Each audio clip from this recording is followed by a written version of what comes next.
আৰু ইমানখিনিলৈকে মই আজি খোলাখুলিকৈ ক'ব বিচাৰিছোঁ, যিহেতু মই ক'ম বুলি আহিছোঁ যে আপুনি যদি তেওঁলোকৰ সন্মুখত জেনেৰেটৰ এটাও বজাই থৈ দিয়ে তেওঁলোকে তাৰ ভিতৰতেই নাচি থাকিব। জনপ্ৰিয় নহয় সেইটো এটা মানে বেয়া লগা কথা, কিন্তু উপায় নাই, সময়ৰ দাবী বুলি ক'ব লাগিব। যিহেতু সকলোৱে কয় যে আৰ্টিষ্টসকল সমাজৰ অবিচ্ছেদ্য অংগ, গতিকে আৰ্টিষ্ট বুলি মই এইকাৰণে কৈছোঁ যিহেতু আৰ্টিষ্ট বুলি কয়, মই আচলতে আৰ্টিষ্ট শব্দটো বেয়া পাওঁ। ঘৰৰ পৰা যাতে ল'ৰা এটা ওলাই যায়, ঘৰ এৰি যাওক বা কৰ্মস্থলীলৈ যাওক বা য'লৈকে যাওক, মাৰ কাৰণে কিন্তু সেই ল'ৰাটো সদায় মায়ে হৈ থাকে, ল'ৰাটো সদায় বাচ্ছাই হৈ থাকে। নমস্কাৰ, মই হেমন্ত হিৰো। আপোনালোকে চাই আছে নমামি অসমৰ জাতীয় জীৱনৰ দস্তাবেজ। নমামি ষ্টুডিঅ'ৰ আজিৰ গীতেৰে কথাৰে এই অনুষ্ঠানৰ অতিথি হিচাপে আমি আমন্ত্ৰণ কৰি আনিছোঁ আমাৰ উদীয়মান কণ্ঠশিল্পী সুৰুজ আকাশ। তেখেতে কণ্ঠশিল্পীৰ লগতে বিশিষ্ট সংগীত শিল্পী, লগতে তবলা আৰু বিশাৰদ। সংগীতৰ ক্ষেত্ৰখনত বিশেষ সাধক হিচাপে যুৱ প্ৰজন্মৰ মাজত তেওঁ আগবাঢ়ি আহিছে। তেখেতৰ পৰিচয়টো আমি তেখেতৰ মুখেৰে তেখেতৰ সংগীত যাত্ৰাৰ বিষয়ে অকণমান জানিব বিচাৰিছোঁ। নমস্কাৰ, মই সুৰুজ আকাশ পাঠক। পোনপ্ৰথমেই নমামি প্ৰডাকশ্যন হাউচৰ সমূহ বিষয়ববীয়া কাৰ্যকৰ্তা তথা ইয়াৰ লগত ওতঃপ্ৰোতভাৱে জড়িত সমূহ ব্যক্তিক মোৰ তৰফৰ পৰা আন্তৰিক ধন্যবাদ। আৰু বিশেষকৈ ধন্যবাদ এইজন ব্যক্তিক। আচলতে খুব সাংঘাতিক একো অভিজ্ঞতা বুলি ক'বলৈও নাই বা মোৰ যাত্ৰাও খুব বেছি দীঘলীয়া হোৱা নাই এতিয়ালৈ। তথাপি এইখিনিতেই যে দাদাই মোক মাতি আনিলে ইয়ালৈ, আপোনালোকৰ সৈতে চিনাকি কৰালে, তাৰ বাবে বহুত বহুত ধন্যবাদ। কথা কোৱাৰ সুযোগকণ দিয়াৰ বাবে। আৰু সেই মানে সংগীতৰ যিখিনি ইতিমধ্যে যাত্ৰা কৰিছোঁ, এই যাত্ৰাপথত লগ পোৱা তেনেকুৱা বহুত মানুহ সময়ৰ সোঁতত পাহৰি পেলাইছোঁ, নাম ঠিকনা হয়তো কেতিয়াবা দেখিলে মনত পৰে, কিন্তু এনেকুৱা বহুত মানুহ লগো পাইছোঁ যাৰ ফোনটো আহিলেই নামটো দেখিলেই মনত পৰে যে ক'ত কেতিয়া কেনেকৈ কি মুহূৰ্তত লগ পাইছিলোঁ। হেমন্ত দা তেনেকুৱা এজন মানুহ, এটা অনুষ্ঠানৰ মাজতে তেওঁক লগ পাইছিলোঁ আৰু বহুত দিন আগতে, দিন নহয় বছৰ আগত হ'ব, বহুত বছৰ আগতে। দাদা সিদিনা ফোন কৰিলে, সুধিলে, মই যথেষ্ট আজি আহ্লাদিত হৈছোঁ আৰু সেয়া ধন্যবাদ। খুব ভাল লাগিল। আমি যিহেতুকে গীতেৰে কথাৰে, হয়, এটি ধুনীয়া গীতেৰে, তোমাৰ প্ৰিয় গীতেৰে আমি আৰম্ভ কৰোঁ আজিৰ অনুষ্ঠান। ঠিক আছে, মই ৰাণাদাৰ কিবা এটিৰে আৰম্ভণি কৰিব বিচাৰিছোঁ।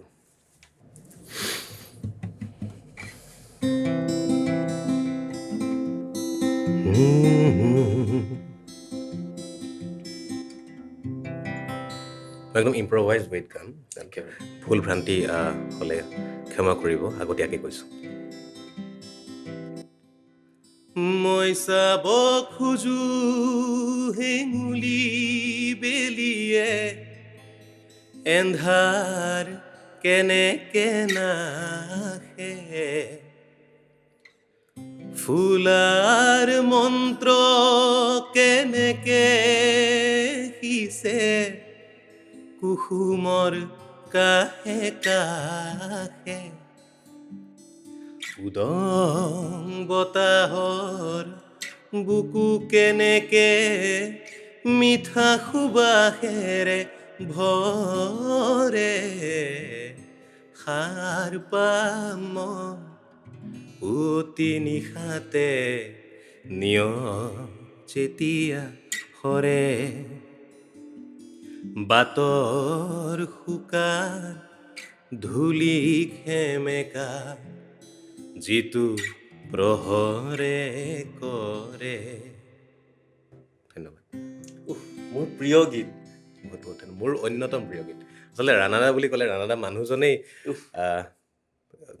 অকল গীতৰ লগত বুলিয়ে নহয়, তেখেতৰ সমস্ত কৰ্মৰাজিৰ লগত বহুত বহুত বহুত বেছি ভক্ত বুলি ক'ব লাগিব নিজকে। হয়, এই গীতটো শুনি শুনি আগতে ভাৱত ডুব গৈছিল। সঁচা কথা, সঁচা কথা। ৰূপম দাৰ কথা আমি জানো, দুইজনেই চিনি পাওঁ। ৰূপম দাই আচলতে স্মেক যেতিয়া বেণ্ড ফৰ্মেশ্যন হৈছিলে তেতিয়া আচলতে ৰূপম দা, তাৰপিছত আকাশ দা, মুকু দা, তেওঁলোকে আমাক আচলতে আগুৱাই আহিবলৈ অনুপ্ৰেৰণা যোগাইছিল প্ৰথম অৱস্থাত। আৰু তাতে মোৰ ভাইটি, মোৰ কাজিন ভাইটি হৃদয় দা, য়েছ ডেফিনেটলি ড্ৰাম বজাইছিল। হয় হয়, তাতে ৰূপম দাই তেতিয়া ৰাণাদাৰ গীত হোষ্টেলৰ CM হোষ্টেলৰ বাৰাণ্ডাত বহি গুণগুণাই, তাকো শীতৰ কোনোবা এটি সন্ধিয়া, বহুত বহুত আমি সৰু তেতিয়া, আমি একদম পোৱালি ভাল লাগে বহুত বহুত বেছি। আৰু এটি তেখেতৰ গীত তেখেতৰে গীত শুনো ৰাণাদাৰ তোমাৰ কণ্ঠত। ঠিক আছে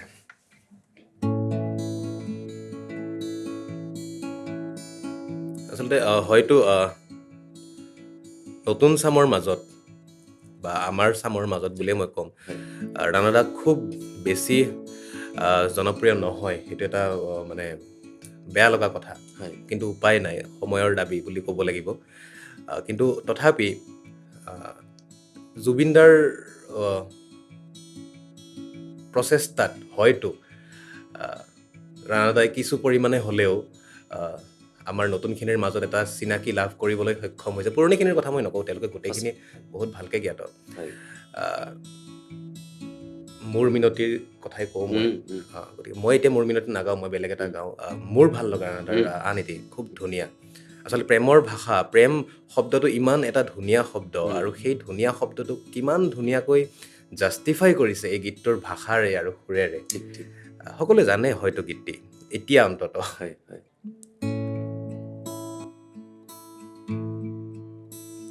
তোমাৰ মৰমে মোক দেহ তুলিলে বুকুত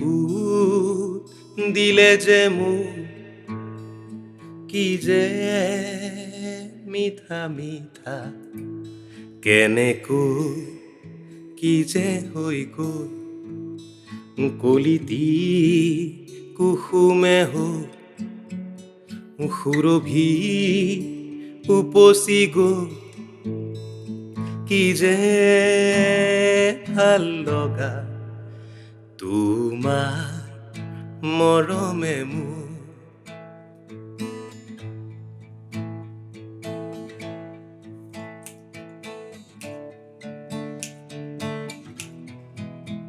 ফুলে কয় বতাহক লাহেকৈ এই কি কৰিলা লা লা লা লা বতাহেও সুধিছে ফুলকে এই কি কৰিলা লা লা লা লা গোপন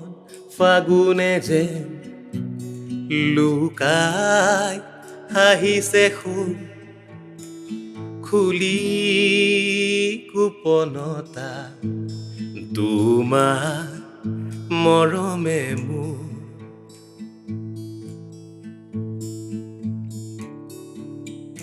জিৰি জিৰ এধানি হৌ চুৰিতি যে লা লা লা লা নীলাকৈ পানীৰে ভৰি গ'ল কোন চেগতে যে লা লা লা লা মৰম নদীতে যে নিজকে উটাই দি কি যে আকুলতা কি যে ভাল লগা তোমাৰ মৰমে মোৰ বিৰাট ধুনীয়া সঁচাই। গানটোৱে বহুত বহুত বেছি ধুনীয়া বাপৰে বাপ। বহুত বহুত বেছি ধুনীয়া গীত সদায় এভাৰগ্ৰীণ একদম একদম একদম একদম আৰু মানে মই ব্যক্তিগতভাৱে অনুভৱ কৰোঁ হয় ভূপেন হাজৰিকা মই অসমীয়া কথাৰ ক্ষেত্ৰত বা লেখক হিচাপে গীতৰ লেখক হিচাপে ভূপেন হাজৰিকাৰ লিৰিক্স মই অদ্বিতীয় বুলি ক'ম ইমান সাংঘাতিক উপস্থাপন ইমান সাংঘাতিক সংমিশ্ৰণ অকল যুক্তাক্ষৰ বুলি নহয় কিন্তু সংমিশ্ৰণ বুলি ক'লে বহুত যুক্তাক্ষৰ বুলি ভাবে তাৰ দাঁত ভঙা শব্দ কিন্তু সেনেকুৱাও নহয় তেওঁৰ গানবিলাকত ফিলচফি ইমান ডিপ আছিলে যে সাংঘাতিক কোৱালিটি হোৱা সত্ত্বেও একদম গ্ৰাছৰুট লেভেলৰ মানুহ এজনৰ কাৰণে সেইখিনি ভাষা বোধগম্য নহ'বও পাৰে সেইখিনি সময়ত কিন্তু জয়ন্ত হাজৰিকাৰ গীতৰ কথাবোৰ মোটামুটি সকলো শ্ৰেণীৰ মানুহৰ কাৰণে বোধগম্য আছিলে হয় মই মেক্সিমাম গীতৰ কথা কৈছোঁ সকলৰ কথা কোৱা নাই আৰু সেয়া মই গতিকে ডেফিনেটলি দুইজনেই মোৰ কাৰণে পূজ্য পৰম পূজ্য কিন্তু ৰাণাদা মোৰ বিশেষ প্ৰিয় বুলি মই ক'ম ঠিক আছে খুব ভাল লাগিল মই ইতিমধ্যে গম পাইছোঁ যোৱা বৰ্ষত তোমাৰ এটি নিজৰ গীত হয় নিজে কম্প'জ কৰিছিলা অলপ ফিউজন কৰি পেলাই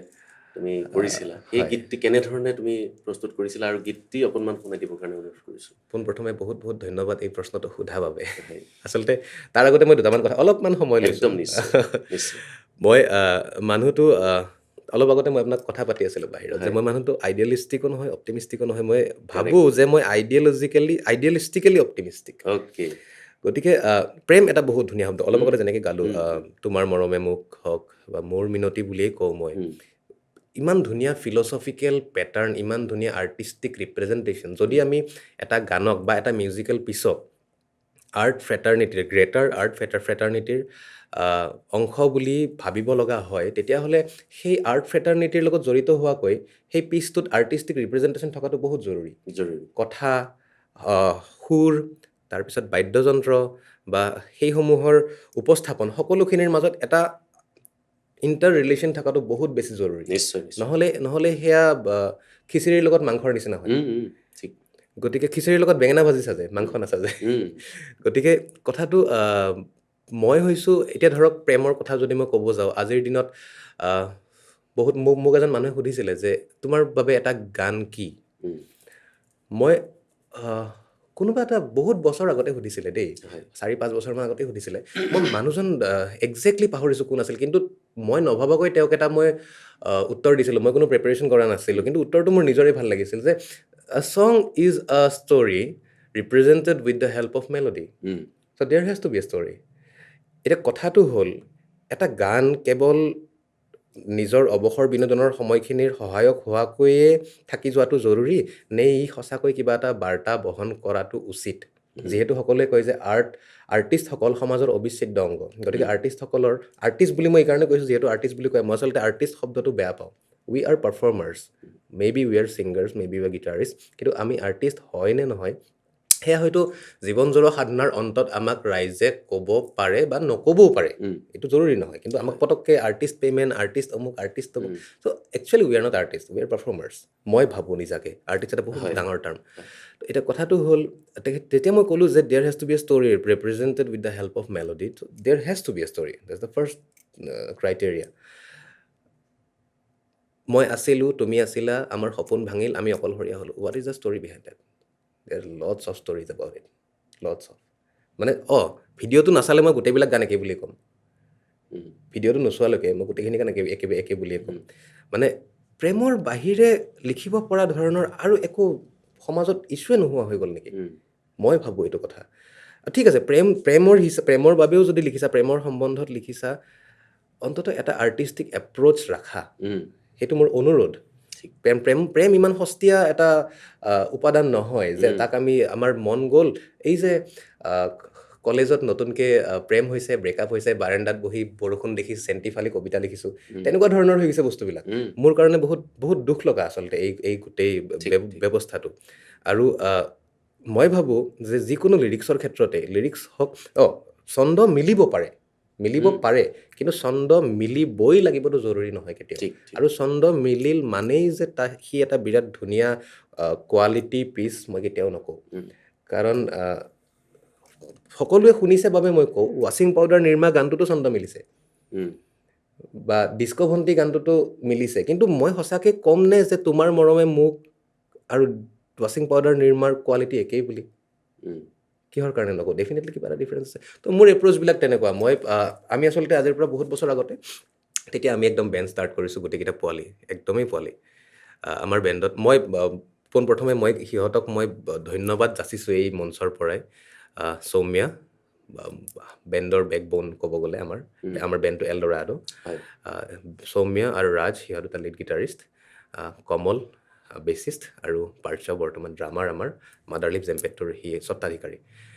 তো সিহঁতে মোক বহুত বেছি শিকাইছে ৰিগাৰ্ডিং মিউজিকেলিটি উম, উম, কিন্তু সিহঁতে মোক গালি পাৰি থাকে তই প্ৰেমৰ গান কিয় নিলিখ কেতিয়াবা মই বোলো যিদিনা মই ভাবোঁ যে লিৰিক্সটো সঁচাকৈ বিচাৰি পাইছোঁ মই লিখিম কিন্তু মন গৈছে কাৰণে লিৰিক্স এটা লিখিম তেনেকৈ মই কেতিয়াও নিলিখোঁ আবতৰীয়া গানটোৰ কথা তেনেকুৱাই আছিলে কিন্তু আবতৰীয়াৰ আগতে আমি আৰু এটা গান লিখিছিলোঁ মই লিখিছিলোঁ সেইটো আছিলে ৰাজপথ উম, বেণ্ড প্ৰজেক্ট আছিলে সেইটো বহুত বছৰ আগতে কটনৰ পৰা জাষ্ট ওলাইছোঁ পাছ কৰি তেতিয়া মোৰ এজন বিৰাট ভাল লগৰ বন্ধু সি বৰ্তমান গুৱাহাটী ইউনিভাৰ্চিটিত PhD কৰি আছে জেকি হয় জেকিয়ে আৰু মই কটনৰ সন্মুখত আমাৰ দাদাহঁতৰ এখন সৰু দোকান এখন আছিলে, এষ্টাব্লিছমেণ্ট এটা, তাৰে সন্মুখত বহি পেলাই আমি গীটাৰখন লৈ গান বজাই আছোঁ। সি বিৰাট বিৰাট ধুনীয়া গীটাৰিষ্ট, বিৰাট ধুনীয়া ভকেলিষ্ট, আৰু সি মোক আগতে কয় মানে গা ওপৰত গা পাৰিবি গানচোন, সেনেকুৱা টাইপ জোচ দিয়ে মানে একদম, আৰু কলেজৰ বিৰাট জিগৰি। তাৰপিছত জেকি আৰু মই বহি পেলাই তাতে আছোঁ, জেকি কিবা বজাই আছে, বিৰাট ধুনীয়া বজাই আছে। তাৰপিছত মই ক'লোঁ জেকি ভাবচোন, এই ৰাস্তাটো, কটনৰ সন্মুখৰ ৰাস্তাটো ইমান ইমান বিজি, আৰু তেতিয়া এইবিলাক খাওগলি নাছিল, কিন্তু এই কটনৰ সন্মুখৰ দোকান সোপা গোটেই সোপা আছিল, তো যান জঁট ভয়ংকৰ হয়। তো মই ক'লোঁ জেকি ভাবচোন, ইমান মানুহ, ইমান দৌৰা দৌৰি, খৰখেদা কিবা কিবি, আৰু 2 ঘণ্টা, 8টা বাজিছে আৰু 2 ঘণ্টা, 2 ঘণ্টা পিছত মানুহবিলাক শুই যাব। কিন্তু আমি যোনটো দেখি আছোঁ, কি ঠিক সেইখন আচল গুৱাহাটী নহয়, হয়তো মানুহবিলাক শুৱাৰ পিছত সাৰ পাব আচল গুৱাহাটীখন। ঠিক। জেকি কৈছিল কিবা এটা লিখ, মই বোলো তই কিবা এটা বজা। সি মোক দিলে, দি মই লিৰিক্সটো ট্ৰাই কৰিলোঁ। মোৰ মন আছিল মই ৰাজপথৰ ওপৰত কিবা এটা লিখোঁ, কিন্তু ৰাজপথটো অকল ৰাজপথৰ কথাখিনি অকল ৰাজপথৰ ওপৰতেই সীমাবদ্ধ হৈ নাথাকক। এই যিমানখিনি ডাৰ্ক ৱৰ্ল্ড এখন আছে, আমি সকলোৱে জানো কিন্তু নাজানো, সেই ডাৰ্ক ৱৰ্ল্ডখন অলপ হ'লেও যাতে দেখক। তেতিয়া মই বহুত, মোৰ লিৰিক্স লিখোঁতে এনেকুৱা নহয় যে মই বহি দিলোঁ, ছন্দ মিলাই দিলোঁ, লিৰিক্স লিখি গ'ল, মই তেনেকুৱা একেবাৰেই নহয়। মোৰ কেতিয়াবা 2-3 মাহো লাগে, কাৰণ মই ভাবিব লাগিব যে এইটো পাৰফেক্ট, ইয়াতকৈ ওপৰত আৰু নোৱাৰোঁ মই। তেতিয়া লিখিছিলোঁ, ঠাণ্ডাৰ দিন আছিলে, লিখিছিলোঁ উদং যেতিয়া ৰাজপথ থেতু হৈ ধৰা যাৰ, মাজনিশা মায়াজাল ফালি চলে অন্ধকাৰ বেপাৰ, সকলো হোৱাৰ পিছত। আৰু তেতিয়া সৰুও আছিল, লিৰিক্সবিলাক অলপ কোৱালিটিও তেনেকুৱা ধৰণেৰে আছিলে। নিদ্ৰাবিহীন ফুটপাথত ভিখাৰীবিলাক যিমান আছে, সকলো শোৱাৰ ভাওহে জৰে, ইমান ঠাণ্ডাত কোনেও এখন কম্বল লৈ শুব নোৱাৰে আচলতে। তেওঁলোকে মানুহ, তেওঁলোকে কিন্তু সকলো দেখা পায়, কি চলে ৰাজপথত, কি নচলে, পল্টন বজাৰত কি চলে, গণেশগুৰিত কি চলে, টুপিৰ তলেৰে ক'ত ক'ত কি কি পইচা চলে, সকলো দেখা পায়, কিন্তু তেওঁলোক মনে মনে থাকে, কাৰণ ডাঙৰ ডাঙৰ মানুহবিলাকে একো মাত মাতা নাই, আমাৰ কি, আমাকতো মাৰি পেলাই ক'ত পুতি থৈ দিব। তো দেখিছিলোঁ নিদ্ৰাবিহীন ফুটপাথ, সাক্ষী চকুৰ লাজ, চব ঢাকি দিয়ে সিহঁতে লাহেকৈ, মুখাৰ আঁৰৰ মুখে বিচাৰে কোমল দেহৰ ভাজ, ফাঁচি লগা কৃষকৰ প্ৰাপ্য সহি, গেৰেলা শাসকৰ বিদেশত অভিসাৰ, শিক্ষাৰ নেলু চেপি ধৰ্ম আৱেগে অন্ধ সমাজ। তেতিয়া এই কাৰ ইছ্যুটো চলি আছিলে, শিক্ষাৰ নেলু চেপি ধৰ্ম আৱেগে অন্ধ সমাজ, গুণগান ফোপোলা সভ্যতাৰ, সেইখিনি আছিলে। লিৰিক্স ছন্দটো মই ইণ্টেনশ্যনেলি মিলোৱা নাছিলোঁ, কিন্তু মিলি গ'ল কিবাকৈ। তাৰপিছত সেইখিনি হোৱাৰ পিছত মই ভাবিলোঁ এতিয়া কি কৰোঁ, পিছৰখিনি কি কৰোঁ। তেতিয়া আমি প্ৰগৰ লগত জাষ্ট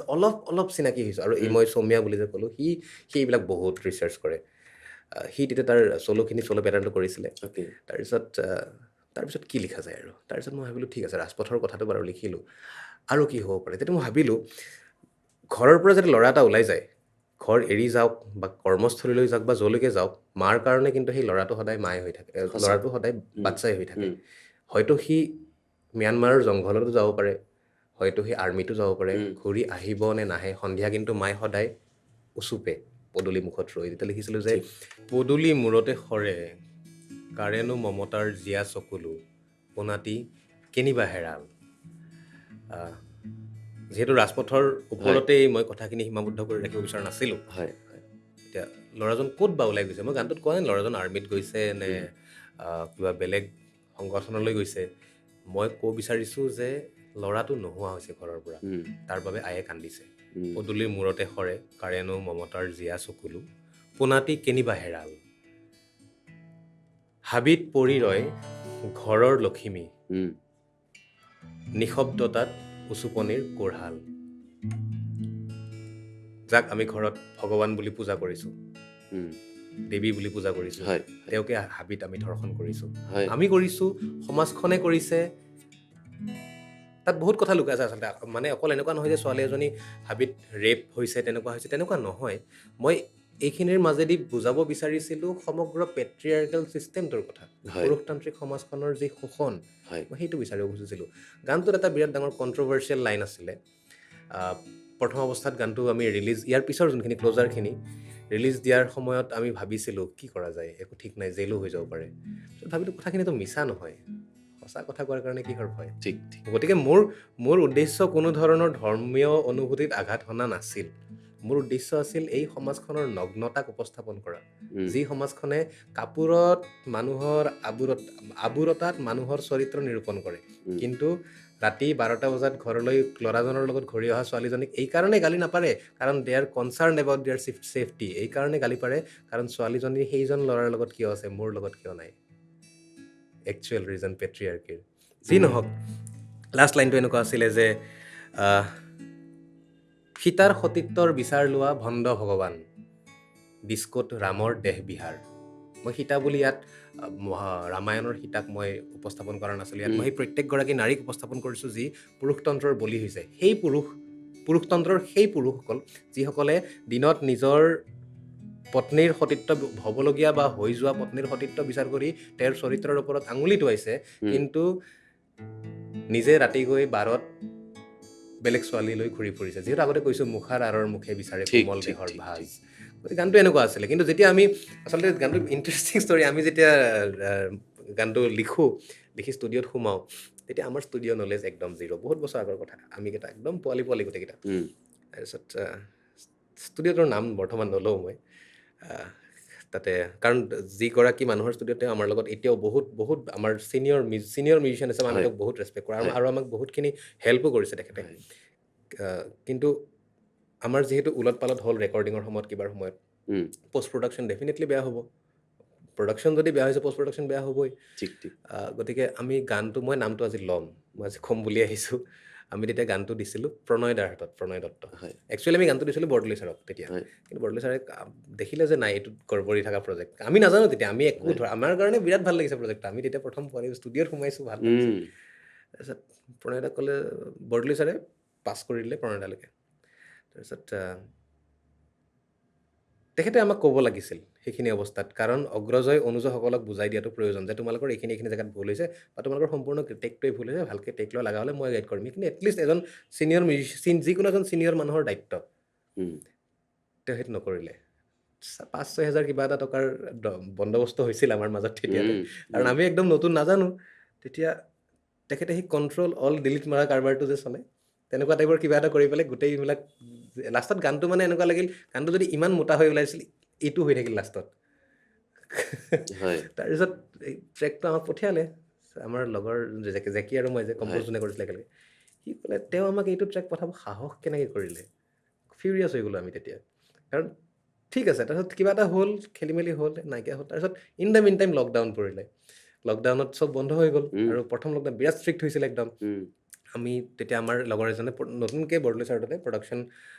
ষ্টাৰ্ট কৰিছে, জাষ্ট ক্লাছ,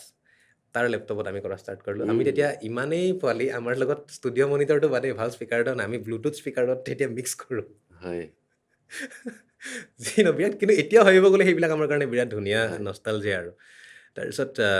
ৰাজপথটো মই অলপমান এনেই অলপ গুণগুণাই দিছোঁ। নিশ্চয়।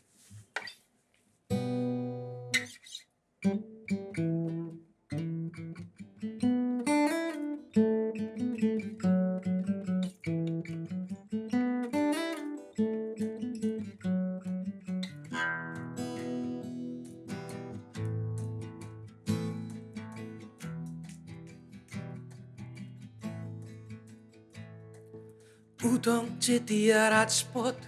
থেতুৱৈ ধৰা যায়, মাজনিশা মায়া জাল ফালি চলে অন্ধকাৰ বেপাৰ, নিদ্ৰাবিহীন ফুটপাথ, আখি চকুৰ লাজ, মুখাৰ আঁৰৰ মুখে বিচাৰে কোমল দেহৰ ভাৰ, ফাঁচি লগা কৃষকৰ প্ৰাপ্য সহি গেৰেলা, শাসকৰ বিদেশত অভিশাপ, শিক্ষাৰ নেলু চেপি ধৰ্ম আবেগে অন্ধ সমাজ, চৌদিশে মানৱৰ চিৎকাৰ,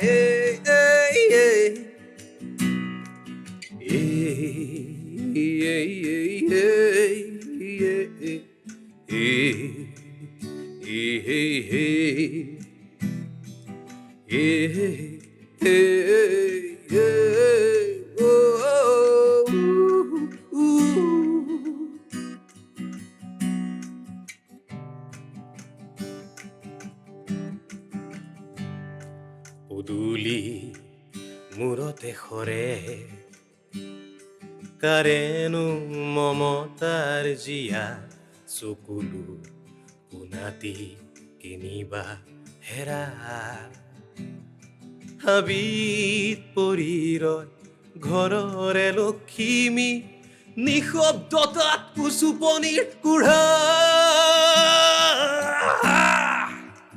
সীতাৰে সতীত্বৰে বিচাৰ লোৱা বন্ধ ভগৱা ডিস্কোত ৰামৰ দেহ বিহাৰ আধ্যাত্মিকতাৰে নামতে চলে নিচাৰে বেহা গুণগান ফপোলা সভ্যতা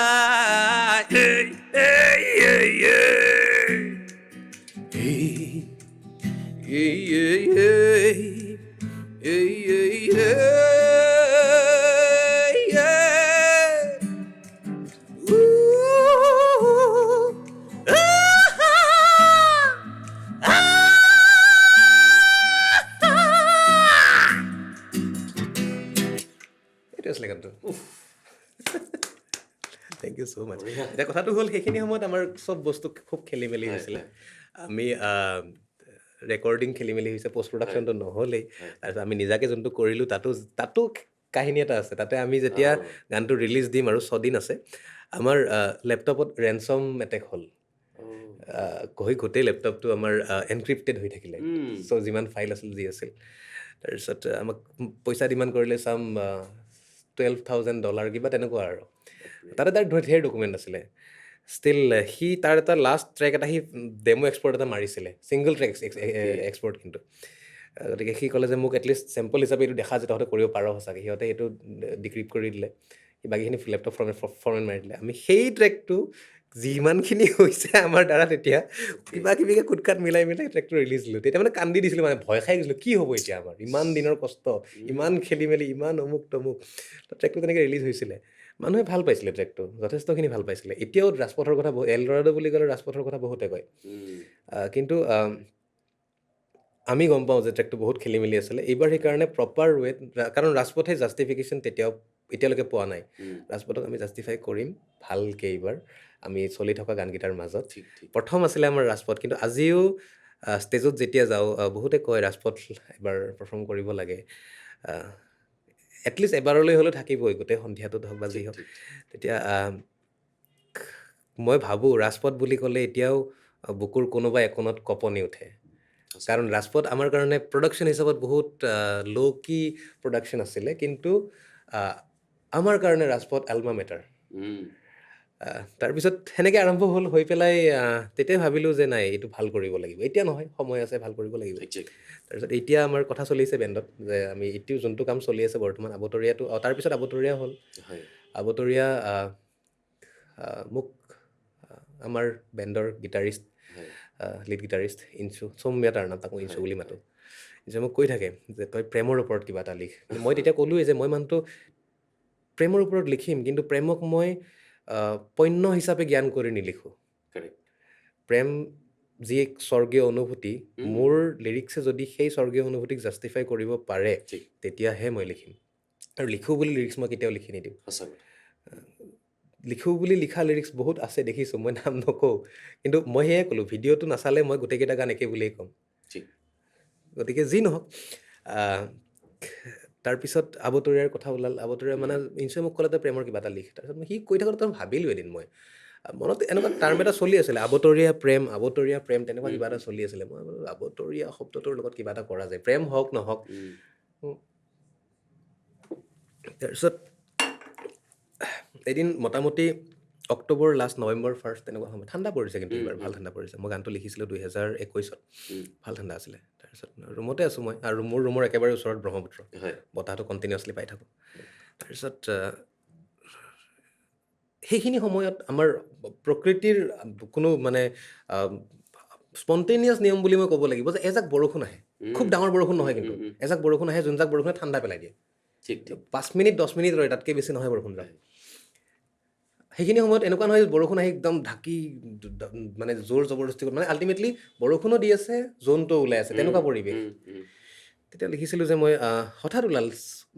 বহি থাকোঁতে কোনোবা এটা সন্ধিয়াত যে আবতৰীয়া মেঘে বৰষে মুকুতা নতুন মোৰ চোতালৰ সোঁমাজত ৰূপোৱালী জোন তাৰমানে অলপমান হেৰি পেটাৰ্ণত মানে নষ্টালজিয়া ফিলত যে ফাগুনে মাতে হাউলি নৰাৰ পেঁপা তুলি স্মৃতিৰ নঙলাত ওলমে সোণহেৰীয়া ল'ৰালি বাপৰে ধুনীয়া। নাচে মন মোৰ বহেমীয়া হৈ নাচে মন মোৰ বহেমীয়া হৈ তো এইটো মই যেতিয়া কম্প'জ কৰিলোঁ তেতিয়া মই দুইটাকে ফোন কৰিলোঁ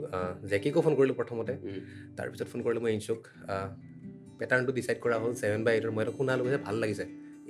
আগবাৰ কেনেকৈ আগবাঢ়ো এতিয়া মানে মোৰ কথাটো এনেকুৱা নহয় লিখোঁ বুলি কিবা এটা লিখি দিম ছন্দ মিলাই মিলাই তাৰপিছত দিন গুচিল বহু দিন গ'ল মোটামুটি 15-20 দিন মানেই গ'ল বেছিয়ে হ'ব চাগে 25 দিন মানেই গ'ল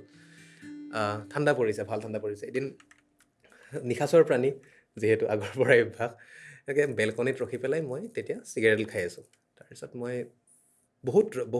মানে পুৱতি নিশা আৰু 4টামান বাজিছে 3:30 বিৰাট ঠাণ্ডা তাৰপিছত মই নিজেও কিবা এটা এনজাইটি ফিলত আছোঁ পাহৰিছোঁ কিহত আছিলোঁ কিন্তু কিবা এটা এনজাইটি ফিলত আছিলোঁ মই তাৰপিছত মই চব মানুহ শুই আছে অলপ পিছত মই শুনিলোঁ আমাৰ একেবাৰে ওচৰৰ বিল্ডিংটোত কোনোবা এজনী ছোৱালীয়ে কাৰোবাৰ লগত ফোনত কথা পাতি উচুপি আছে নিজৰ পাৰ্চনেল লাইফ সেইফালে কোনোবা এঘৰত কাঁহী বাতি দলিওৱা শব্দ মই শুনিছোঁ এইটো হৈছে লিটাৰেলি হৈছে মোৰ লগত তাৰপিছত দেখিলোঁ কোনোবা ল'ৰাই কাৰোবাক ফোন কৰি দমো দি আছে তেতিয়া মই ভাবিলোঁ যে হয়তো মোৰ এনজাইটিৰ জগতখনত মই যেনেকৈ সাৰে আছোঁ এই পুৱতি নিশা সেনেকৈ প্ৰত্যেকজন মহানগৰৰ বাসিন্দাই নিজৰ নিজৰ কাহিনীৰ মাজত আবদ্ধ হৈ যেন চিঞৰি ফুৰিছে টোপনি যোৱাৰ জাষ্ট ভাওহে জৰিছে তাৰ লগত ৰিলেট কৰি পেলাই নে কি নাজানো হঠাৎ এদিন ওলালে যে নাই যিমান যি হ'লেও গানটো কমপ্লিট কৰিবলৈ জাষ্টিফাই কৰিব লাগিব ৰাজপথৰ লগত বহুত ইনজাষ্টিছ হৈ গ'ল তেতিয়া লিখিছিলোঁ যে সজাত উচুপে দিন এই ঘৰৰ ভিতৰৰ দিনটো উচুপি থাকোঁ নিচাত মৰে ৰাতি প্ৰতিপল বাঢ়ি আহে অজুহাত কোনোবাই যদি মাতিছেও নাই ভাই যাব নোৱাৰোঁ কাম আছে একো কাম নাই কিন্তু জাষ্ট অজুহাত এক্সকিউজ সেই সজাত উচুপে দিন নিচাত মৰে ৰাতি ওলমুং হয়তো সাৰথি আছিল সেইখিনি সময়ত এবাৰ গুণগুণাই দিয়া ডেফিনেটলি গাম বৰ বৰ ঘৰ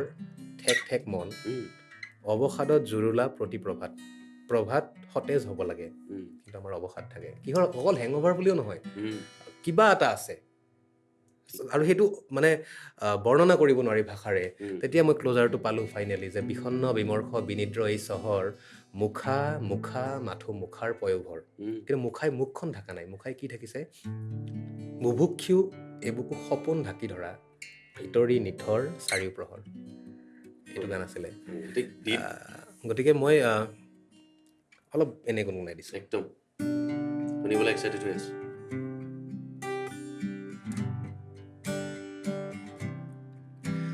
অবতৰীয়া মেঘে বৰষে মুকুতা নতুন মোৰ চোতালৰে সোমাজতে ৰূপোৱালী জোন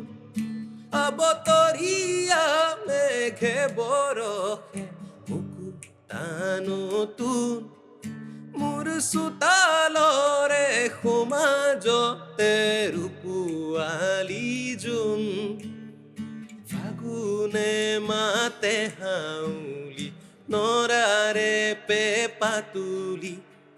স্মৃতিৰ নঙলাটো মলে সোণহেৰীয়া ল'ৰালি নাচে মন মোৰ বহেমীয়া হৈ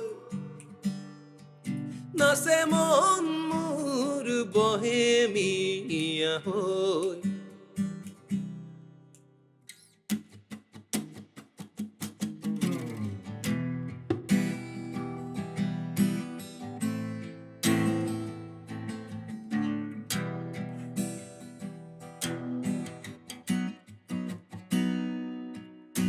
বিষণ্ণ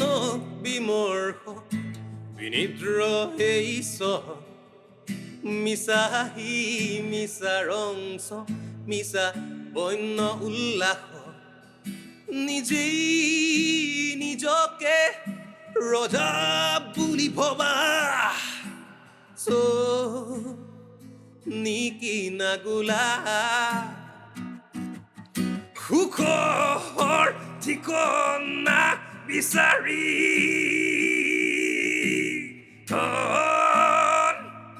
খেদি ফুৰা ভিতৰি নিথ চাৰিওপ্ৰহৰ এনেকৈ গৈ লাষ্টৰ ফালে আৰু অলপ জেণ্ট আছিলে কিন্তু মই যদি সমীচীন হ'ব বুলি ভাবে মই লিংককেইটা আপোনাক দি পঠিয়াম আপুনি যদি এটাচ কৰিব বিচাৰে নিশ্চয়, ভিডিঅ'টোৰ লগত নিশ্চয়, মোৰ বহুত বহুত ভাল ভাল লাগিছে শুনি থাকো যেন লাগিছে তুমি অলপতে সামৰি দিছা মোৰ শুনি থাকো লাষ্টৰখিনি আছিলে সেইটো ছাছপেঞ্চ ৰাখিলোঁ আপুনি তাতে একদম ৰাখি একদম দিলোঁ। একদম বহুত ভাল লাগিছে সেয়া আচলতে আমি যেতিয়া কি উদাত্ত কণ্ঠ এইটো সদায় মেইনটেইন কৰি ৰাখা বহুত সদায় বহুত চৰ্চা কৰি বহুত ৰাখা বহুত যাতে আৰু বহুত বহুত progress হওক। একদম একদম চেষ্টা অব্যাহত অসম থাকিব ভাৰত তথা বিশ্ব প্ৰান্তত আগুৱাই যোৱা বহুত বহুত ধন্যবাদ ভগৱানৰ ওচৰত তাৰে কামনা কৰিছোঁ বহুত ধন্যবাদ আৰু ইয়াৰ পিছতে আকৌ আগবাঢ়ি যাওঁ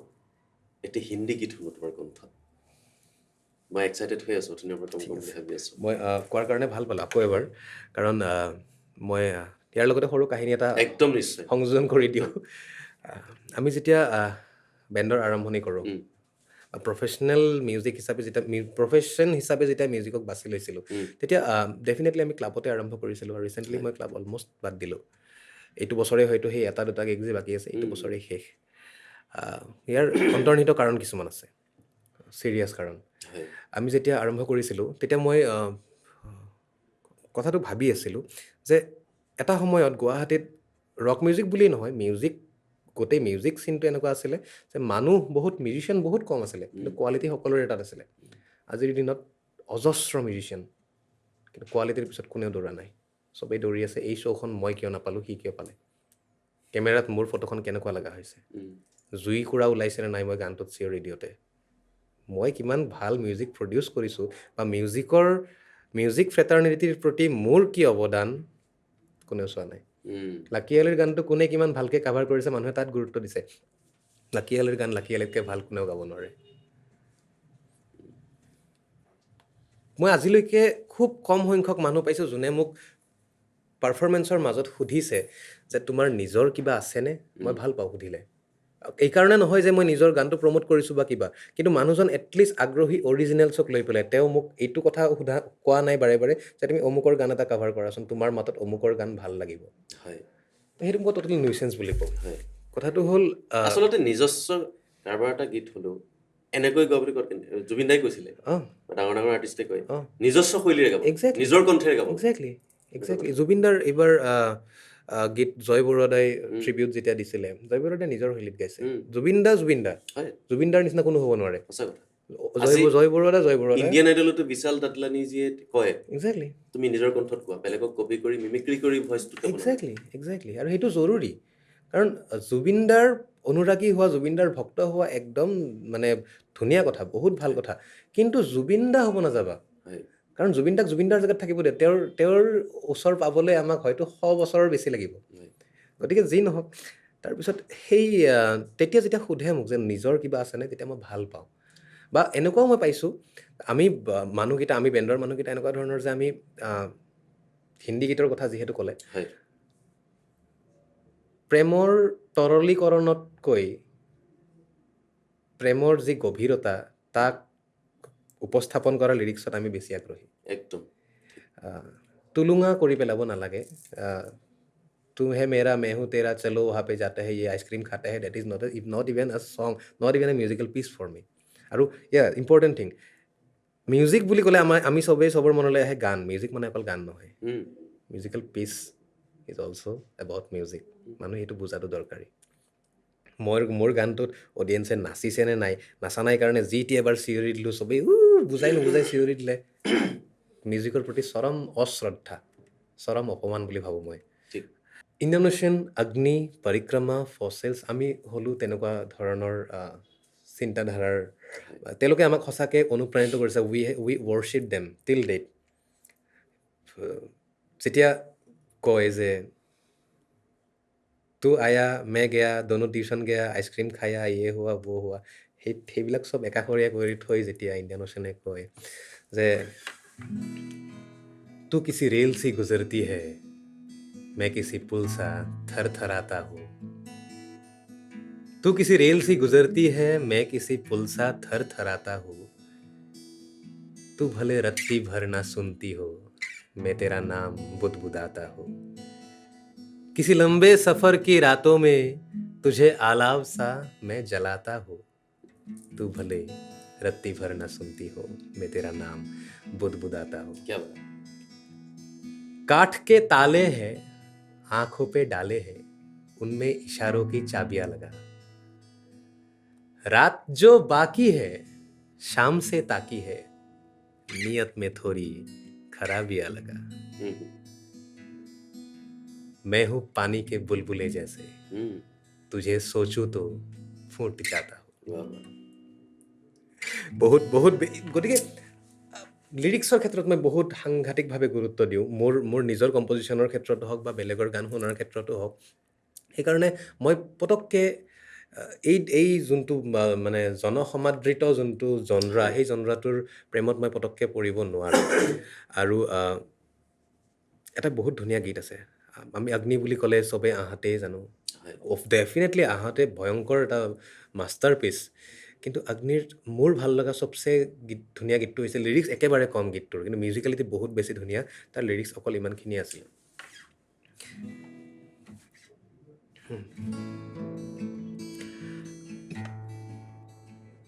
আঁখে তেৰি হো या মেৰি হো সচৰাচৰ কি হয় ব্ৰেকআপ হোৱাৰ পিছত প্ৰেমৰ সম্পৰ্ক এটা গঢ়ি উঠাৰ লগে লগে আমাৰ সকলোৰে অলমষ্ট সকলোৰে মনত এটা বেকআপ প্লেন থাকে যদি ভঙা যায়ও যি হয় দেখা যাব আগতে আৰম্ভ কৰোঁ কিন্তু ভঙা যোৱাৰ পিছত চিনটো বহুত নেষ্টি হৈ যায় সচৰাচৰ ক্ষেত্ৰত মই কৈছোঁ সকলোৰে নহয় গানটোত অগ্নিয়ে কৈছে আঁখে তেৰি হো या মেৰি হো बस आंसू ना हो बस आंसू ना हो कोई गम कहीं तेरा है मेरा दिया शायद अनजाने में कुछ तूने भी किया लगता है हर किसी में हर कोई है छुपा तोड़ के किसी का दिल कौन है जिया आंखें तेरी हो या मेरी हो बस आंसू ना हो গতিকে লিৰিক্সৰ ক্ষেত্ৰত এনেধৰণে গুৰুত্ব দিয়া মানুহ মই পাৰ্চনেলি আৰু মই আপোনাক তেতিয়া কৈ আছিলোঁ যে মই ষ্টেজত বহুতবাৰ কান্দিছোঁ গানটোৱে যেতিয়া মোক টাচ কৰে মই দুখত নহয় গানটোৰ সেইখিনি মুহূৰ্তক মই নিজক ৰিলেট কৰিব ট্ৰাই কৰোঁ এটা গীত আছে ৱেষ্টাৰ্ণ জেমছ ব্লাণ্টৰ এটা গীত আমি জেমছ ব্লাণ্ট বুলি ক'লে মেক্সিমামে আমি ইয়ৰ বিউটিফুলৰ কথা জানো ডেফিনেটলি অবভিয়াছলি বহুত বেছি ধুনীয়া বা গুড বাই মাই লাভাৰ বহুত ধুনীয়া নৰ্মেলি যোনখিনি চলে কিন্তু জেমছ ব্লাণ্টৰ এটা গীত আছে মই খুব ৰিচেণ্টলি গীতটোৰ সংস্পৰ্শলৈ আহিছোঁ মই আগতে গম পোৱা নাছিলোঁ কিন্তু মই শুনি স্পীচলেছ হৈ গৈছোঁ কি বনাই দিলে এইটো গানটোৰ আছিলে যে মই অলপ গুণগুণাই দিছোঁ নিশ্চয় একদম গীতটোৰ নাম আছিল মনষ্টাৰ্ছ মই লিৰিক্সটো ওলাই দিওঁ তেনেকৈ ষ্টেজত ময়ো কান্দিছোঁ বহুতবাৰ গানটোৱে যেতিয়া টাচ কৰে সঁচাকৈ হয়তো সেই চিটুৱেশ্যনটো মোৰ লগত নঘটিবও পাৰে ইনচিডেণ্টটো মোৰ লগত নঘটিবও পাৰে কিন্তু ইম'শ্যনটো ইমান বেছি ষ্ট্ৰং হয় সেইখিনি সময়ত যে চকুপানী আপোনা আপুনি ওলাই মাত থকাথকি হৈ যায় নিজৰ গানৰ ক্ষেত্ৰতো মোৰ হয় নোহোৱা নহয় আবতৰীয়াত একেবাৰে নহয় আবতৰীয়াটো এবছলিউটলি এটা বহুত গ্ৰাজ ফিলিঙৰ গীত কিন্তু মই মোৰ কিছুবেলি বুলি যোনটো গীত বৰ্তমান যাৰ কাম চলি আছে সেইটো বেণ্ড প্ৰজেক্ট হয় এদিন মানে কি হ'ল আমাৰ আগৰ য'ত আমাৰ ঘৰ আছিলে তাতে ওচৰতে শাল বাগান বুলি বিৰাট ধুনীয়া জেগা এটা আছিলে তাতে শাল গছৰ বাগান গোটেই একদম হেক্টৰ মাটিৰ ছানছেট চাব বিৰাট ভাল জেগাটো লগৰকেইটাৰ লগত মই গৈছিলোঁ সন্ধিয়া সময়ত এনেই আড্ডা দিব আৰু তাৰপিছত ঘূৰি আহি থাকোঁতে পথাৰত ধান কাটিছে ঠাণ্ডাৰ দিনে আছিলে ধান কাটিছে পথাৰ খালী হৈছে নৰাবিলাক চাফা কৰি ল'ৰাবিলাকে ক্ৰিকেট খেলিব ধৰিছে আমি যেনেকৈ কৰিছিলোঁ সৰু থাকোঁতে তাৰপিছত বেলিটো ইফালে পৰিবৰ হৈছে সিহঁতৰ টেনশ্যন হৈছে জল্দি খেল একোবাৰ আৰু খেলিব লাগিব বেলিটো পৰিবৰ হৈছে সেই যোনটো মুহূৰ্ত যে বেলিটো যদি আৰু অলপ সময় ৰৈ গ'ল হয় আমি চাগে আৰু অলপ সময় খেলিব পালোঁ হয় মই তেতিয়া আহি থাকোঁতে আপুনি মোৰ তেতিয়া কথা একো অহা নাছিলে মোৰ জাষ্ট সুৰ এটা আহিছিলে মই তাক কৈছোঁ তই ইমিডিয়েট ফোনটো অন কৰ তোৰ ৰেকৰ্ডাৰটো অন কৰ মোক দে মই স্কুটি চলাই আছোঁ তেতিয়া চলাই পেলাই মই তেতিয়া কিবা এটা আহিল মনত এনেকৈ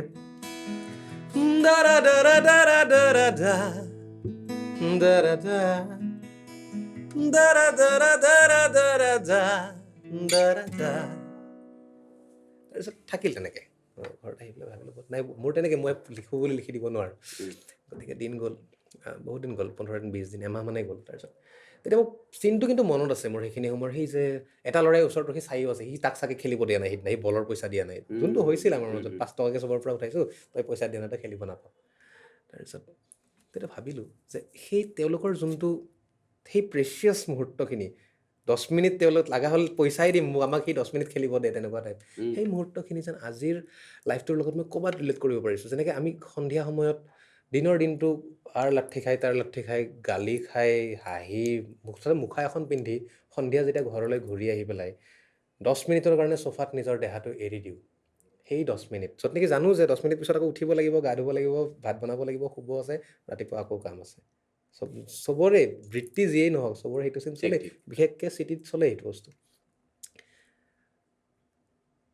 এই যে 10 মিনিট এই 10 মিনিট আৰু সেই 10 মিনিটৰ মাজত যেন কিবা এটা ৰিলেশ্যন আছে ৰিলেশ্যনটো এনেকুৱা ধৰণৰ সেই 10 মিনিটৰ মুহূৰ্তটো এনেকুৱা আছিলে কিয় মানে যায় কিয় থাওক মুহূৰ্তত থাওক 1 ছেকেণ্ড 10 মিনিট অলপ আন্ধাৰ হ'লেও বলটো দে তেনেকুৱা টাইপ এতিয়াৰখিনিত যেন ভয়ংকৰ কিবা এটা অৱসাদ আছে অলপো জোচ নাই নিৰাশা আছে বাট নিজৰ কাৰণে যেন সেই 10 মিনিটেই দিনটোত বাকী একো নাই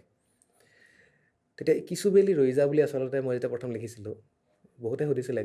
প্ৰেমৰ গান ন এইটো প্ৰেমৰ গান ন মই বোলো চাওঁচোন কি হয় আচলতে মই সেই মুহূৰ্তটোক লৈ লিখিছিলোঁ সেইটো মই লিৰিক্সটো আজি ডিক'ড নকৰোঁ গোটেইখিনি যিহেতু কাম চলি আছে গীতটোৰ অলপমান এনেকুৱা ধৰণৰ আছিলে যে মই প্লটটো কৈ দিছোঁ যে সি যেতিয়া নষ্টালজিয়াৰ কথা মনত পেলায় তেতিয়া নষ্টালজিয়া তাৰ মনলৈ আহে সি আৱেগিক হৈ পৰে আৰু শেষত সি যেন নিজক বিচৰাৰ দৌৰত ক'ৰবাত হেৰাই যায় কোনেও নাজানে ক'ত যায় কিন্তু সি ক'ৰবাত হেৰাই যায় গানটো আহি আছে অতি সোনকালে আহি আছে কোনেও পাব গানটোৰ টাইটেলটো কি হ'ব কিছুবেলি আমি অপেক্ষা কৰিম একদম আৰু 4 নম্বৰটোৰ কাম চলি আছিলে সেইটোৰ নাম বিৰামবিহীন সেইটো আচলতে এইটো প্ৰজেক্ট আমাৰ যোনটো আবতৰীয়া প্ৰজেক্ট আছিলে আবতৰীয়া ৰাজপথটোতো আমি ক্লাছিক ৰক পেটাৰ্ণতে কৰিছিলোঁ ইচ্ছা আছিলে বা এইবাৰ কৰিম আমি আবতৰীয়া জেণ্ট আছিলে ওজাপালি আৰু প্ৰগ্ৰেছিভ মেটেলৰ এটা এক্সপেৰিমেণ্ট সেইটো কৰোঁতে আমাৰ সঁচা কৈছোঁ ফাটি যোৱা বুলি যে কয় ফাটি গৈছিলে মানে বহুত ডাঙৰ এক্সপেৰিমেণ্ট আছিলে থেংকছ টু ঈশানুতে একদম প্ৰপাৰ জাষ্টিফিকেশ্যন দিছে এইবাৰৰ প্ৰজেক্টটো কিছুবেলি এইটো একচুৱেলি আমি পিয়ানোৰ লগত আমি not exactly piano but soft চিন্থেচাইজাৰ্ছৰ লগত আমি প্ৰগ ডেফিনেটলি প্ৰগেই হয় জনৰাটো আৰু 4 নম্বৰটো ভাবি আছোঁ ব্লুজ মেটেল কৰিম বুলি লিৰিক্স ৰেডি হৈছে সেইটো মই লিখা লিৰিক্সবিলাকৰ ভিতৰত সেইটো মোৰ সকলোতকৈ ভাল লগা লিৰিক্স মই গোটেইখিনি নকওঁ লাষ্টৰ দুটা শাৰী মই কৈ দিছোঁ যে অন্যৰ চৰিত্ৰৰ ইতিহাস খুচৰি জীৱন বাগৰে কিন্তু এই তুলনাত হেৰাব ধৰা সময়ৰ হিচাপ কিমানে বিচাৰে সেইটো মোৰ এতিয়ালৈকে ভাল লগা বহুত ধুনীয়া লিৰিক্স তাৰপিছত এতিয়া লিৰিক্স আৰু লিখা নাই আগতেকেইটা হৈ লওক তাৰপিছত ভাবিম তোমাৰ আৰু এটা গীত শুনিবলৈ থাকিছে নেকি অলৰেডি ৰিলিজড অকণমান গুণগুণাবলৈ আবতৰীয়া নহয় আবতৰীয়াটোৱেই ৰাজপথটো গালোঁ আবতৰীয়া গালোঁ সেই দুটাই ৰাজপথ বাৰু আকৌ ওলাব পাৰে এটা শাৰী গুণগুণাই ঠিক আছে মই কিছুবেলিটো অকণমান মই হেৰি কৰিছোঁ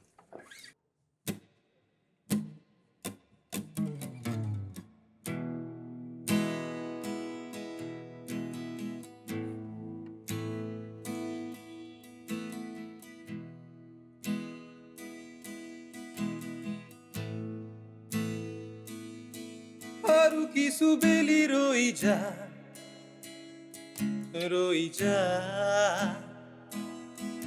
আৰু কিছুবেলি ৰৈ যা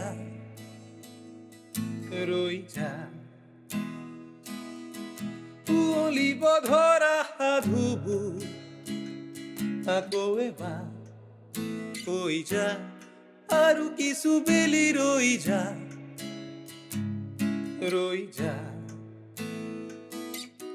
বেলি পৰা পথাৰৰ কত কাহিনী হৰা জিকা কত না অৰি আলিয়ে সৰলতা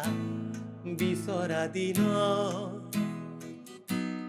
সৰু সুৰা উখহি লাগি সৰু অভিমানৰ চুপনি বিচাৰি আজি পাওঁ মাথো চকু মুকুতামণি টিজাৰ দি থলো বঢ়িয়া খুব ভাল লাগিল পিছত সেইটো গৈ পেলাই চেঞ্জ হৈ যায় যিহেতু প্ৰগ হয় গতিকে শুনিলে গম পাব আৰু একেলগে একদম অপেক্ষা কৰিলোঁ একদম মই অপেক্ষা কৰিছোঁ সেই দিনটোলৈ যিদিনা মই গানটো আপোনালোকলৈ আগবঢ়াই দিব পাৰিম কাৰণ আবতৰীয়া আচলতে আমাৰ এটা বহুদিনীয়া প্ৰজেক্ট আছিলে বহুত পুৰণি প্ৰজেক্ট লিখা আৰম্ভ কৰাৰ পৰা গানটোৰ এক্সিকিউশ্যনৰ কাৰণে আমি ইমান চেষ্টা কৰিছোঁ ইমান মাজে মাজে বিৰক্তি লাগি গৈছিলে হয় যে বাদ দে নিদিওঁ আৰু এইটো ভিডিঅ' আকাৰত আহিবনে নে এইবাৰ আবতৰীয়াৰ ভিডিঅ' হৈ আছে একেলগে বঢ়িয়া। ভিডিঅ' আবতৰীয়া অলৰেডি অডিঅ' ৰিলিজ হৈছে অফিচিয়েল হয়। অডিঅ' মই তাৰে লিংকটো দি দিম হয়। আৰু বাকী এইবাৰ একেলগে ভিডিঅ' ওলাব প্লাছ এই কিছু বেলৰ ভিডিঅ' একেলগে বঢ়িয়া। ভাবিছোঁ শুভেচ্ছা জনালোঁ ভালকৈ কৰা বহুত ধন্যবাদ কামবিলাক। বহুত ধন্যবাদ আমি গীতৰ চৰ্চা কৰি আছোঁ আজি খুব কোৱালিটি সময় এটা পাৰ কৰিছোঁ যেন লাগিছে মোৰ বহুত ভাল আৰু লাগিছে লগতে আমিও বৰ্তমান আমাৰ প্ৰজন্মটোৰ প্ৰতিজন ল'ৰা ছোৱালীয়ে আমাৰ সংস্কৃতি ধৰি ৰখাটো খুবেই প্ৰয়োজন বুলি মই ভাবোঁ একদম যেনেকৈ তুমি গভীৰতাত গুৰুত্ব দিছা তেনেকৈ প্ৰত্যেকজনে আমি গভীৰতাত অধ্যয়ন কৰি গৈ প্ৰত্যেকৰে থকাটো দায়িত্ব খুবেই সেইটো দৰকাৰ প্ৰত্যেকৰে নহয় দায়িত্ব জানো? প্ৰত্যেকৰে আমাৰ দায়িত্ব সংস্কৃতিটো আমি গভীৰতাত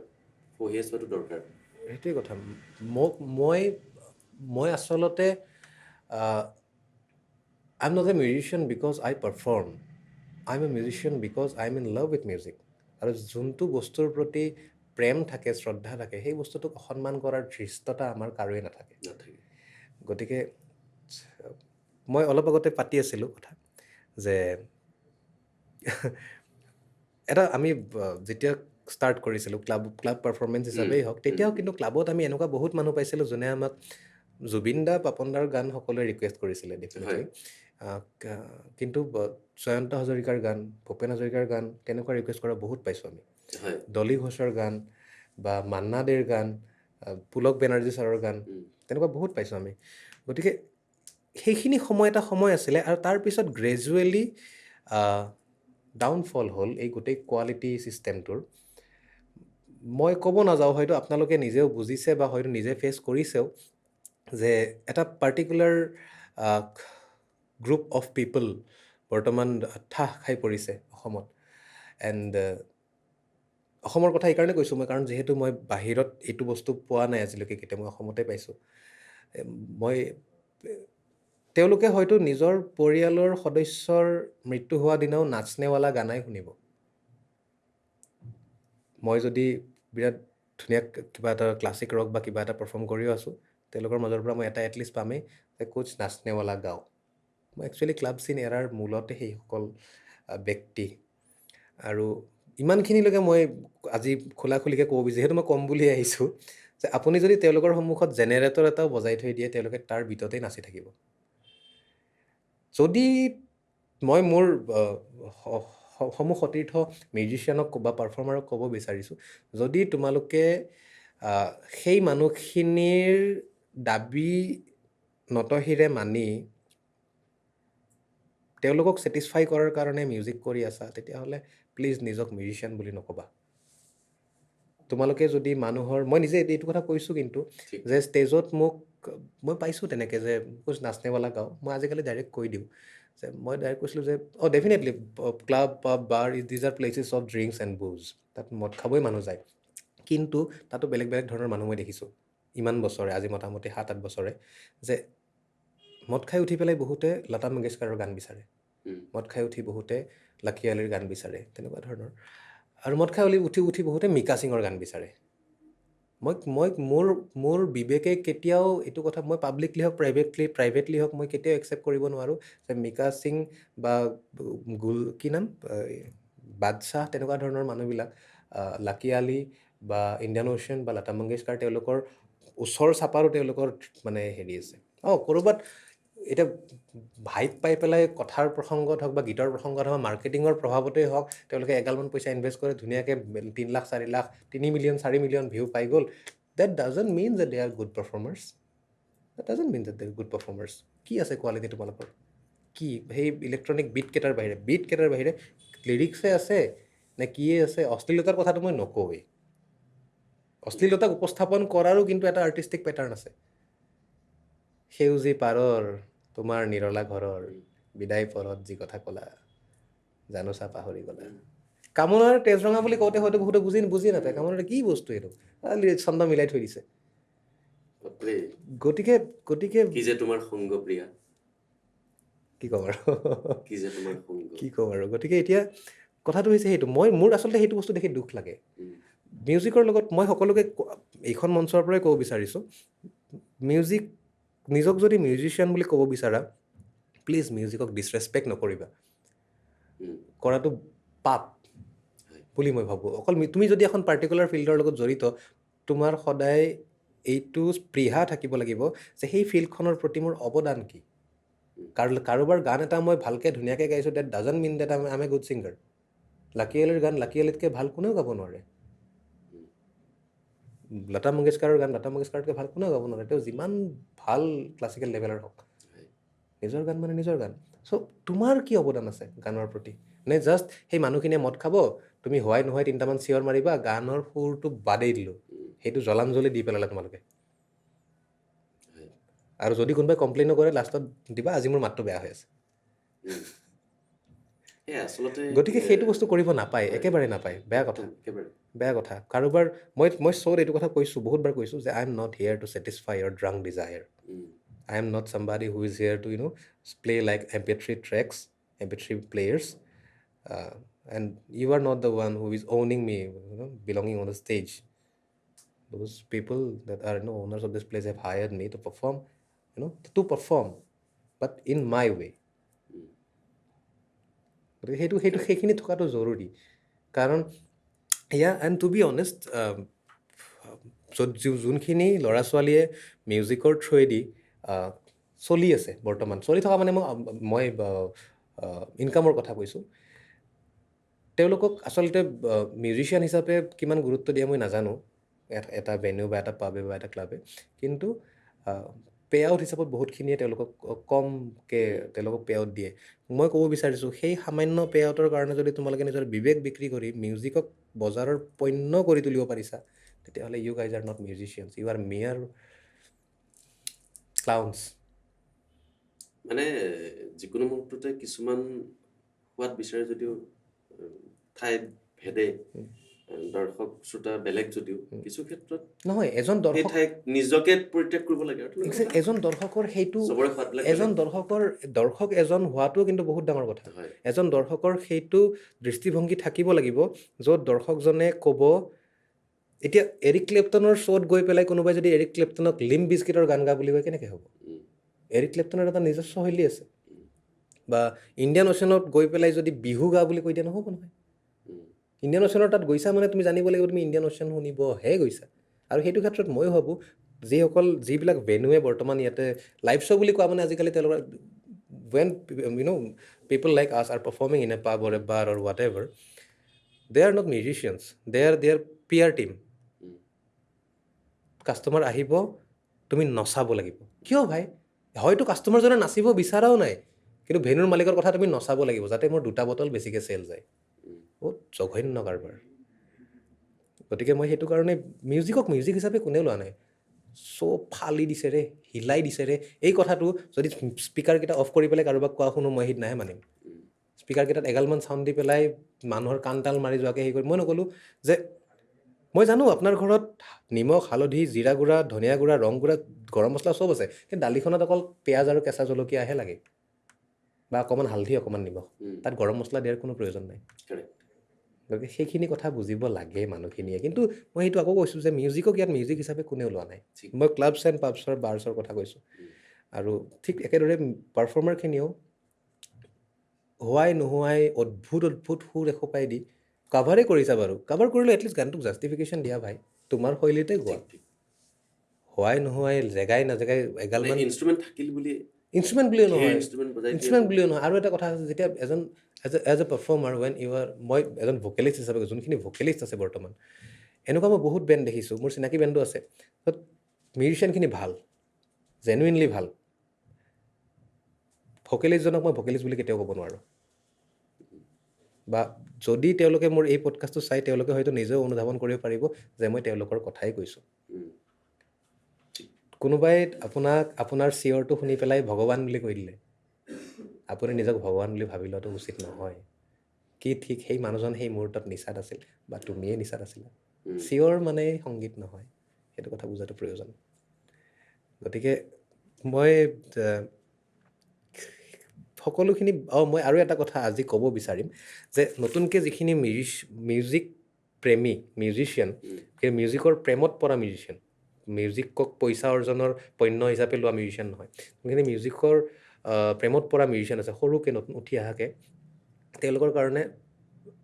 ঘণ্টাত 1,500-2,000 টকা দি এটা ষ্টুডিঅ' এফৰ্ড কৰি গান ৰেকৰ্ড কৰাটো সহজ নহয়। আমাৰ কাৰণেও নাছিলে। মই তেওঁলোকৰ কাৰণে এটা স্পেচ ক্ৰিয়েট কৰি আছোঁ। মই, আমাৰ বেণ্ডৰ চাউণ্ড ইঞ্জিনিয়াৰ নয়ন আৰু আমি এজনে, তিনিজনে মিলি পেলাই ভৰলু মুখতে ষ্টুডিঅ'টো হ'ব। একদম ফ্ৰেণ্ডলি স্পেচ, কোনো ধৰণৰ টেনশ্যন ল'ব লগা নাই। কোনো ধৰণৰ বাধ্যবাধকতা, তেনেকুৱা ধৰণৰ মানে টাইম বাউণ্ডেশ্যন কিবা কিবি আহা, তোমালোকে গান যদি ভাল পোৱা, মিউজিক যদি ভাল পোৱা, আহা। মই এইটো ৰেডি হ'ব ডেফিনেটলি, অতি সোনকালে মই হেৰি কৰিম। টাচত থাকিলেই হ'ল। বঢ়িয়া, সেয়াই আৰু। নিশ্চয় থাকিল। ধন্যবাদ, ধন্যবাদ। আমি অনুষ্ঠান সামৰা দিশলৈ আগবাঢ়িছোঁ। আচ্ছা, শেষত তোমাৰ প্ৰিয় এটি গীতেৰে আমাক শেষ উপহাৰ দি যাবৰ কাৰণে অনুৰোধ কৰিছোঁ। ঠিক আছে। মই 2025 বৰ্ষটো অসমীয়াৰ বাবে অভিশপ্ত এটা বৰ্ষ। হয়,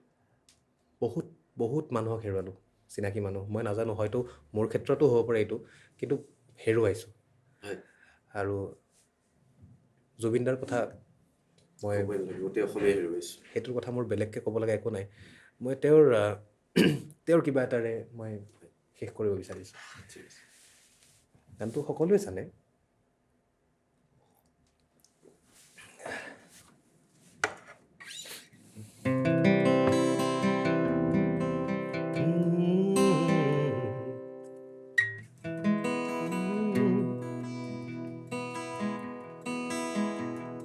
গলি গলি প্ৰতিদিনে পলে পলে জীৱন গলে, ক'তনো বিচাৰিবি কৰুণাৰ হাত, ক'তনো বিচাৰিবি কৰুণাৰ হাত, বিচাৰি ফুৰি প্ৰতিদিন প্ৰতিদিন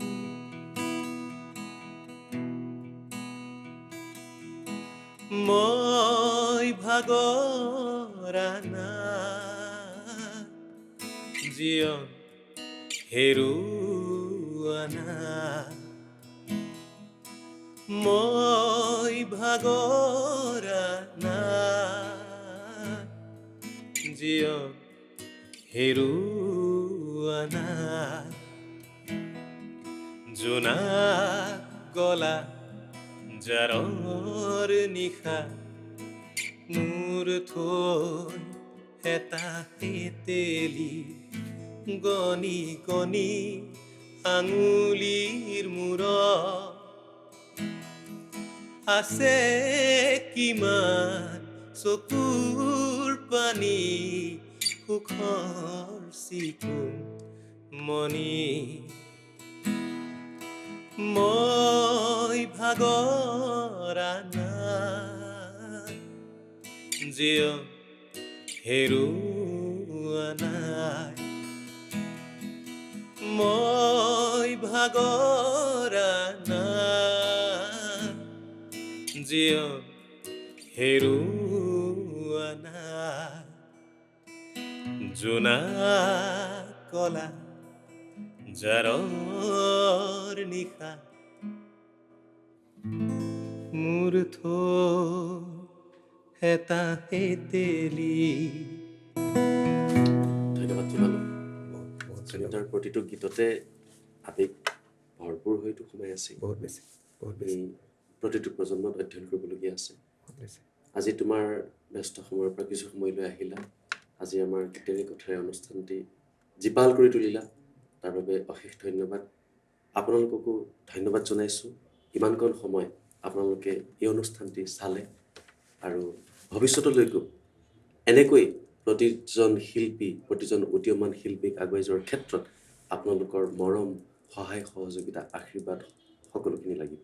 গতিকে ভৱিষ্যতলৈকে আকৌ নতুন এপিছডত এনেকৈ নতুন ৰস আস্বাদন কৰিবৰ কাৰণে আপোনালোকে চাই থাকিব নমামি অসমৰ জাতীয় জীৱনৰ দস্তাবেজ। আকৌ আহিম নতুন এপিছডৰ সৈতে। ধন্যবাদ।